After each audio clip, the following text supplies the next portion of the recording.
Future and option course के इस 5वें पार्ट में आपका स्वागत है। पिछले कुछ पार्ट में हम बात कर रहे हैं फ्यूचर्स मार्केट की और इस पार्ट में हम उसी को कंटिन्यू करेंगे। तो पिछले पार्ट में हमने देखा कि स्पॉट प्राइस क्या होती है, तो फटाफट समराइज करते हैं। स्पॉट प्राइस का मतलब होता है कि कैश मार्केट में उस शेयर की जो प्राइस चल रही है वो प्राइस। उसके बाद हमने फ्यूचर प्राइस देखी। तो फ्यूचर प्राइस मतलब जिस प्राइस पर आप कॉन्ट्रैक्ट कर सकते हो। जैसे कि टीसीएस के फरवरी फ्यूचर कॉन्ट्रैक्ट की प्राइस थी 2231.90 रुपीज। तो अगर आप टीसीएस का फरवरी कॉन्ट्रैक्ट जो कि 27 फरवरी को एक्सपायर हो रहा है उसे इस प्राइस पर खरीद सकते हो। अगर आप टीसीएस के फरवरी फ्यूचर्स 2231.90 रुपीज पर खरीदते हो तो फिर 27 फरवरी को स्पॉट प्राइस कुछ भी रहे, आपको टीसीएस के शेयर्स 2231.90 रुपीज में ही खरीदने होंगे। लेट्स से कि 27 फरवरी को टीसीएस की स्पॉट प्राइस 2250 रुपीज हो जाती है तो आपको अच्छा खासा प्रॉफिट हो जाएगा, क्योंकि आपको तो शेयर 2231 रुपीज में मिल रहे हैं। वही अगर 27 फरवरी को टीसीएस की स्पॉट प्राइस 2220 रुपीज होती है तो फिर आपको लॉस होगा, क्योंकि आपको महंगे प्राइस पर वो शेयर खरीदने पड़ेंगे। देखो, फ्यूचर में आपको एक्चुअल शेयर्स खरीदने की जरूरत नहीं होती है, यहाँ पर सेटलमेंट की जाती है,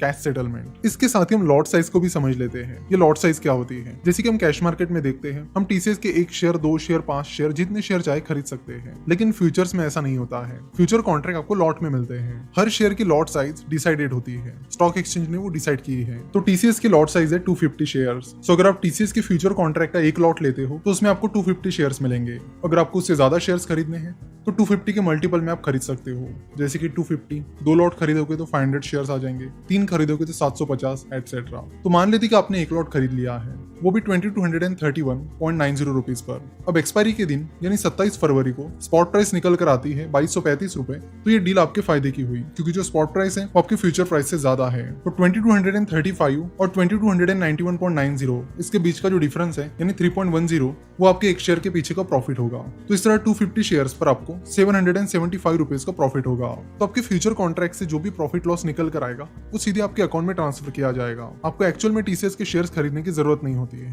सीधा प्रॉफिट आपके अकाउंट में आ जाता है। तो अब तक आपके समझ में आ गया होगा कि future and option market cash market से पूरी तरह डिफरेंट है। यहाँ पर एक और चीज आपको दिखने मिलती है जिसका मतलब आप में से ज्यादातर लोगों को नहीं पता होगा, और वो है ओपन इंटरेस्ट। यहाँ पर ओपन इंटरेस्ट है 3,37,000। तो इस ओपन इंटरेस्ट का मतलब क्या होता है, चलो तो उसे भी समझ लेते हैं। जब आप कोई फ्यूचर कॉन्ट्रैक्ट खरीद रहे हो तो ऑब्वियसली सामने वाली कोई पार्टी रहेगी जो फ्यूचर कॉन्ट्रैक्ट सेल कर रही है। अब 2 लोग मिल गए और कॉन्ट्रैक्ट पूरा हो गया। तो एक कॉन्ट्रैक्ट के लिए 2 पार्टीज की जरूरत होती है, खरीदने वाली पार्टी और बेचने वाली पार्टी। सिंपल। तो जब बायर और सेलर मिल जाता है तब एक कॉन्ट्रैक्ट पूरा होता है। तो अगर आपने एक कॉन्ट्रैक्ट कर लिया है तो जो ओपन इंटरेस्ट है वो 1 से बढ़ जाएगा। तो यहाँ पर ओपन इंटरेस्ट है 3,37,000, यानी 3,37,000 कॉन्ट्रैक्ट फिलहाल टीसीएस के फरवरी कॉन्ट्रैक्ट के लिए किया गया है। तो ओपन इंटरेस्ट से आपको पता चलता है कि कितने फ्यूचर कॉन्ट्रैक्ट एक्टिव है, जिसे आपको ये पता करने में मदद होती है कि वो कॉन्ट्रैक्ट कितना लिक्विड है और कितना इंटरेस्ट लोगों का उन फ्यूचर्स में है। अगर किसी स्टॉक के फ्यूचर का ओपन इंटरेस्ट बहुत ही ज्यादा कम है तो वो हमें बताता है कि स्टॉक के फ्यूचर्स में लिक्विडिटी का इशू चल रहा है। अगर ओपन इंटरेस्ट बहुत कम है तो आपको स्टॉक के फ्यूचर्स खरीदने बेचने में थोड़ी डिफिकल्टी जाती है,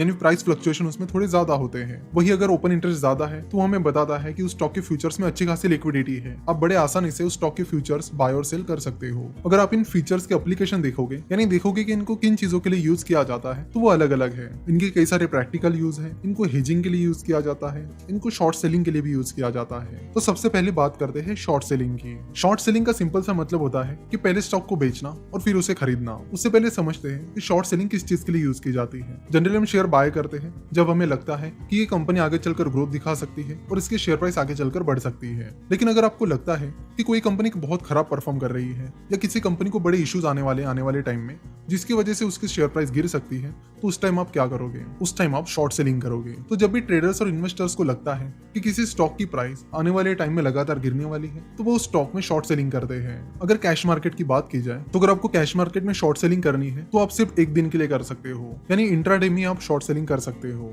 उससे ज्यादा टाइम के लिए आप कैश मार्केट में शॉर्ट सेलिंग नहीं कर सकते। इसलिए बहुत सारे ट्रेडर शॉर्ट सेलिंग करने के लिए फ्यूचर्स का इस्तेमाल करते हैं, क्योंकि फ्यूचर्स में आप 1 दिन से ज्यादा टाइम पीरियड के लिए भी शॉर्ट सेलिंग कर सकते हो। तो शॉर्ट सेलिंग का यूज तब किया जाता है जब आपको लगता है कि किसी शेयर की प्राइस गिर सकती है और उसका फायदा आप ले सकते हो। सेकंड चीज है हेजिंग। हेजिंग में आप रिस्क को मिटिगेट करते हो, यानी रिस्क को लिमिट में करते हो। कई बार जब बड़े बड़े इन्वेस्टर बहुत ज्यादा क्वांटिटी में शेयर्स खरीदते हैं तो उन्हें लगता है कि अचानक से अगर इस शेयर को कुछ हो गया तो हमें बहुत बड़े लॉसेस उठाने पड़ सकते हैं। इसलिए उस रिस्क को कंट्रोल करने के लिए वो फ्यूचर्स का इस्तेमाल करते हैं। इसे भी हम अगले पार्ट में डिटेल में देखेंगे। साथ ही इसके जो प्रैक्टिकल यूज है कि जो फार्मर्स हैं, हैं, जो नॉर्मल होलसेलर्स हैं, वो इन फ्यूचर्स का इस्तेमाल करके कैसे अपनी रिस्क मिटिगेट कर सकते हैं, इसके बारे में प्रैक्टिकल एग्जांपल के साथ अगले लेक्चर में बात करेंगे। तो आशा करता हूँ कि इस लेक्चर में आपको बहुत कुछ सीखने मिला होगा। नेक्स्ट लेक्चर में हम एग्जांपल के साथ इन सारी चीजों को समझेंगे। तो वीडियो देखने के लिए और हमसे जुड़े रहने के लिए आपका बहुत बहुत धन्यवाद।